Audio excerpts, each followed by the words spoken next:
En Radio Ágape presentamos Cristo en las Escrituras, junto al pastor Rubén Chacón.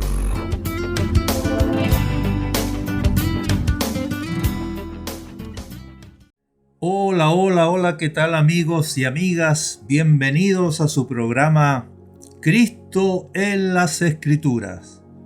Un saludo fraterno a todos aquellos que nos siguen en este programa de hoy, nuestro programa número 12, leyendo y comentando el libro de Números. Hoy nos convoca el capítulo 7 del libro de Números. Y tenemos que decir que este es un capítulo largo. Tiene ni más ni menos que 89 versículos.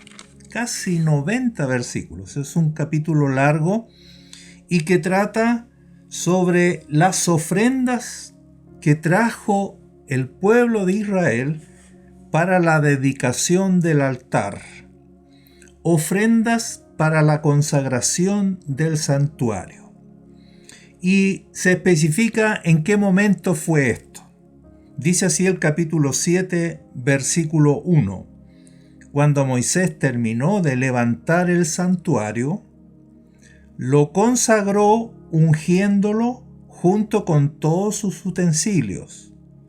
También ungió y consagró el altar y sus utensilios. Versículo 2. Entonces los jefes de Israel, es decir, los jefes de las familias patriarcales y de las tribus que habían presidido el censo, hicieron una ofrenda y la llevaron al santuario para presentarla ante el Señor. De eso entonces estamos hablando, que los mismos que presidieron las ofrendas, presidieron el censo, un representante de cada tribu, son los que ahora también están encabezando para traer la ofrenda, ya no de los sacerdotes, sino la ofrenda del pueblo, para inaugurar el servicio de la casa de Dios. Así que podríamos titular este capítulo como la adoración del pueblo de Israel.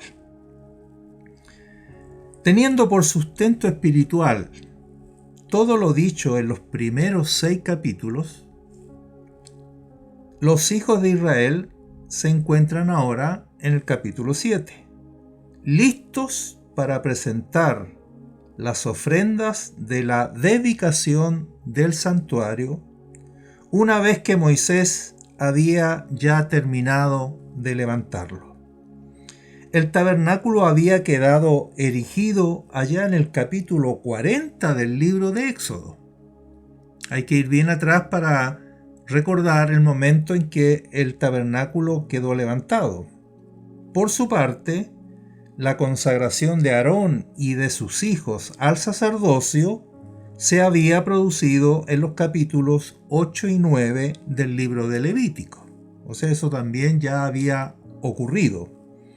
Ahora en el capítulo 7 del libro de Números se nos relatará la dedicación del santuario y en especial del altar de los sacrificios, una vez que Moisés lo hubo terminado y ungido con todos sus utensilios, como leímos en el capítulo 7, versículo 1.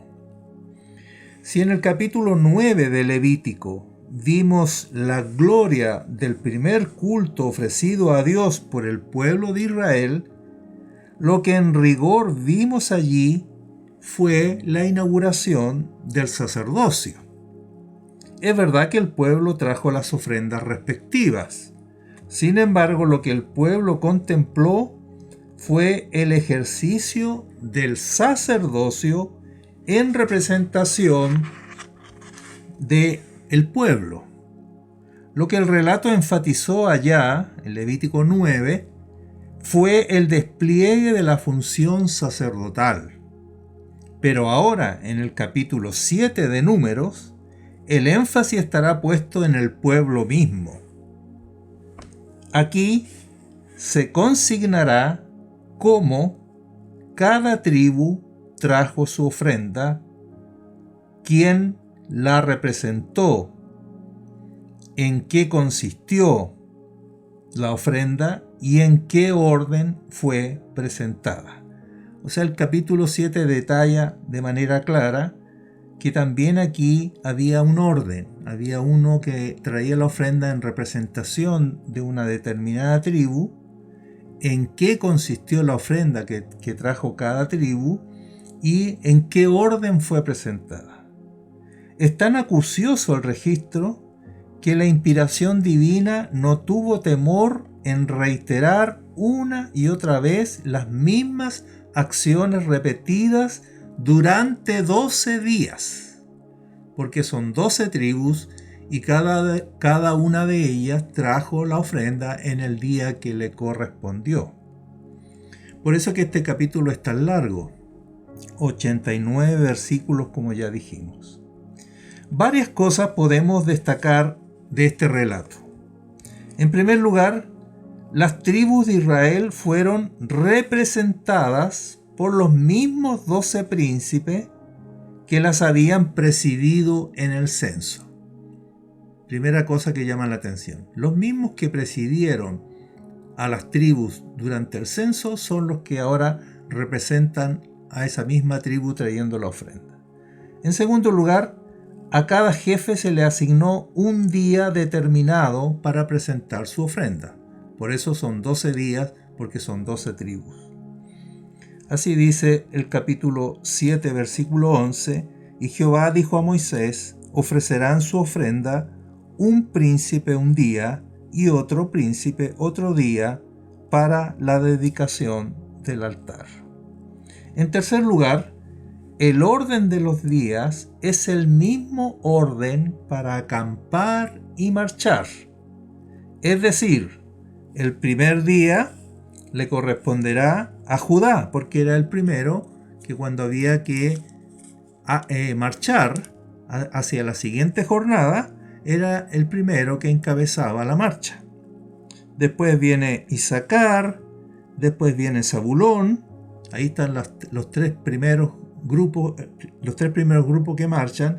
Luego tenemos a Rubén, Simeón, Gad, luego viene Efraín, en la segunda parte de la columna, Manasés, Benjamín, finalmente Dan, Aser y Neftalí.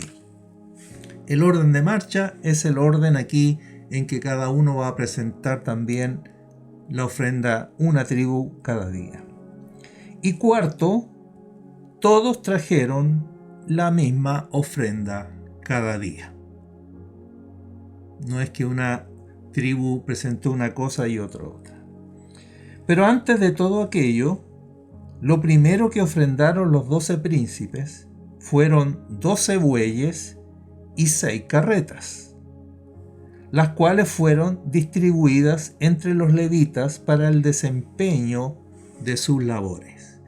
La primera ofrenda que trajeron entonces los príncipes, antes de traer la ofrenda de cada tribu, que era la misma para todos, fue este regalo de 12 bueyes y 6 carretas cubiertas.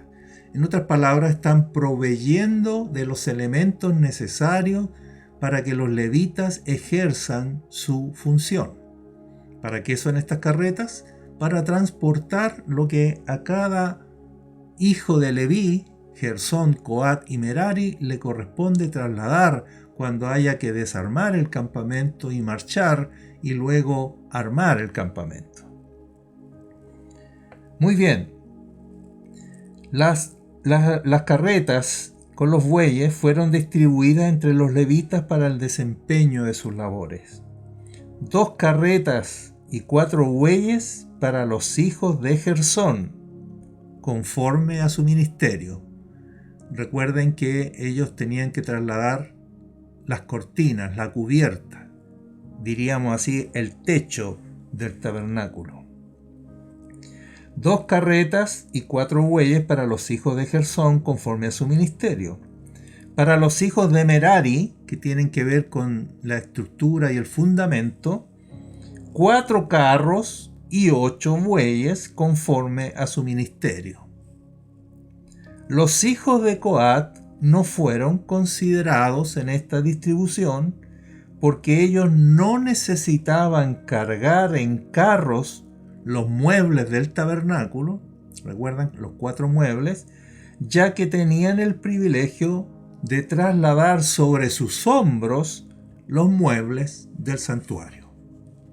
Por lo tanto, no necesitaban llevarlo en carreta, porque tanto el arca del testimonio, el candelabro, el altar del incienso y la mesa, los levitas, los coatitas, para ser más específico, los coatitas debían cargarlo sobre sus hombros.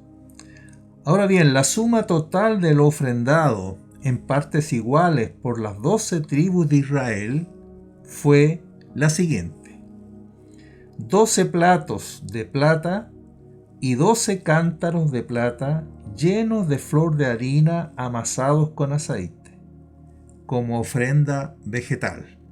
Aquí ellos están proveyendo los elementos para los 5 tipos de ofrenda que vimos cuando estudiamos Levíticos capítulos 1 al 7.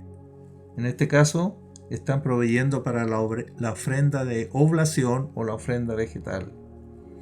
Toda la plata ofrendada fue 2.400 siclos. Continúa la ofrenda: 12 cucharas de oro llenas de incienso, que pesaban en total 120 siclos de oro. El ganado para el holocausto, otro tipo de ofrenda, sumó 12 bovinos, 12 carneros y 12 corderos. También sumaron 12 los machos cabríos para las ofrendas expiatorias. Y el total de los animales consagrados para las ofrendas de paz fue de 24 novillos, 60 carneros, 60 machos cabríos y 60 corderos de un año. En resumen, si ustedes se fijan, todas las ofrendas establecidas para la adoración y la comunión con el Señor están provistas aquí, tal como estudiamos en Levítico capítulos 1 al 7. Todas ellas, los 5 tipos de ofrendas, como vimos en su momento, tipificaban la ofrenda y la adoración perfectas que encontramos en la vida y obra de nuestro Señor Jesucristo. En otras palabras, la adoración del pueblo de Dios a Dios nuestro Padre consiste en llevar en nuestras manos, en nuestro corazón y en nuestra boca la única ofrenda que para Dios es aceptable: la ofrenda preciosa de la vida y de la obra de nuestro Señor Jesucristo, la ofrenda de su muerte y de su resurrección. Es la única ofrenda que la Iglesia tiene para ofrecer a Dios nuestro Padre, que sea aceptable enteramente por Dios nuestro Padre Celestial. Como corolario de todo lo expuesto en el capítulo 7, en el último versículo, versículo 89, dice lo siguiente. Así termina este hermoso capítulo 7. Dice así: Y cuando entraba Moisés en el tabernáculo de reunión para hablar con Dios, oía la voz que le hablaba de encima del propiciatorio que estaba sobre el arca del testimonio, de entre los querubines, y Dios hablaba con Moisés. Cuando Moisés entró en la tienda de reunión para hablar con el Señor, escuchó su voz de entre los 2 querubines, desde la cubierta del propiciatorio que estaba sobre el arca del pacto. Así hablaba el Señor con Moisés. Es decir, que dada esta ofrenda, y gracias a esta ofrenda, y por medio de esta ofrenda, era posible la comunión de Dios con su pueblo, intermediada en el Antiguo Testamento por Moisés. así como hoy día la comunión de Dios con nosotros está intermediada por nuestro Moisés, el Señor Jesucristo. Bendito sea el nombre del Señor. Entonces decía que como corolario de todo lo expuesto en el capítulo 7, en el último versículo, el versículo 89, se deja constancia de la presencia del Señor habitando en el santuario y se deja constancia de la comunión que Moisés gozaba con Dios. Moisés oía la voz que le hablaba de encima del propiciatorio, de entre los dos querubines, y esa voz hablaba con él. Esta gloria y privilegio de la comunión con Dios había comenzado, como ustedes recordarán, allá en Levítico capítulo 1, versículo 1, donde se dice que una vez que la presencia de Dios descendió del Sinaí para habitar en el tabernáculo, desde ese día entonces la voz de Dios para Moisés se hacía oír desde el tabernáculo de reunión. Qué preciosa la comunión con Dios. Qué gran privilegio que tú y yo podamos tener comunión con Dios nuestro Padre a través y solo y exclusivamente por Cristo Jesús, nuestra ofrenda perfecta que permite que Dios pueda recibirnos, pueda recibir nuestra alabanza y nuestra adoración, porque en nuestras manos, como ofrenda mecida, tenemos para adorar a Dios la ofrenda perfecta de su Hijo Jesucristo. Con esta buena noticia, mis amigos y amigas, me despido hasta nuestro próximo programa. Que tengan un hermoso y victorioso día. Nos vemos. Benditos somos. Chao. En Radio Ágape hemos presentado Cristo en las Escrituras, junto al pastor Rubén Chacón.